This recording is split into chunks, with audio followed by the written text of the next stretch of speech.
மக்களே, இந்த வீடியோவில் நான் என்ன கேட்டிருக்கேன் அப்படின்னா, ஒரு சராசரி மனிதனுக்கும் ஒரு ஆவரேஜ் பில்லியனர் இன்கம்க்கும் இருக்கிற வித்தியாசம் என்ன அப்படின்னு சொல்லி ஒரு 5 நாடுகள் எடுத்து கேட்டிருக்கேன்.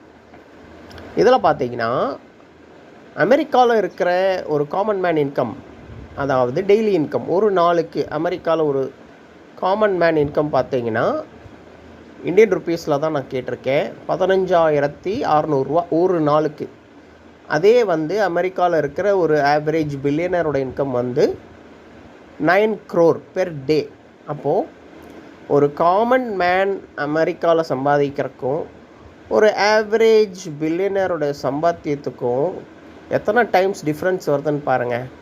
ஒரு காமன் மேன் மாதிரி ஒரு அமெரிக்காவில் இருக்கிற பில்லியனர் 57,000 டைம்ஸ் அதிகமாக சம்பாதிக்கிறார். அதே நீங்கள் டேபிள் அப்படியே பார்த்தீங்கன்னா தெரியும்.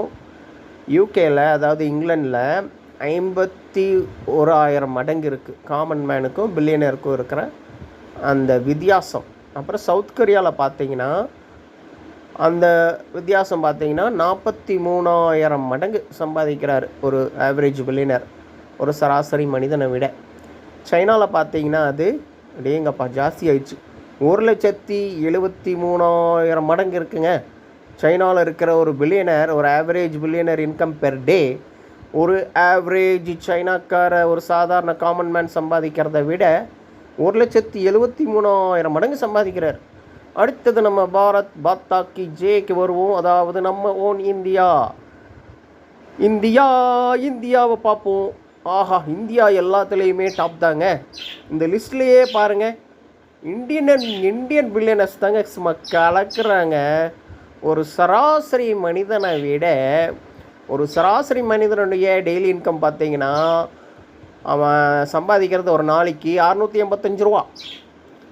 நம்ம ஒரு ஆவரேஜ் பில்லியனர் இன்கம் தாங்க எடுத்திருக்கேன். டாப் 3 இதெல்லாம் எடுக்கலை, ஏன்னா நமக்கு ஹார்ட் அட்டாக் வந்தாலும் வந்துடும். அதனால் ஒரு ஆவரேஜ் பில்லியனர் இன்கம் தான் நான் எடுத்திருக்கேன். அது பார்த்தீங்கன்னா 4,96,000 மடங்குங்க. அதாவது ஒரு அப்ராக்சிமேட்டாக சொல்லணுன்னா 5 லட்சம் மடங்குங்க. புரியுதுங்களா?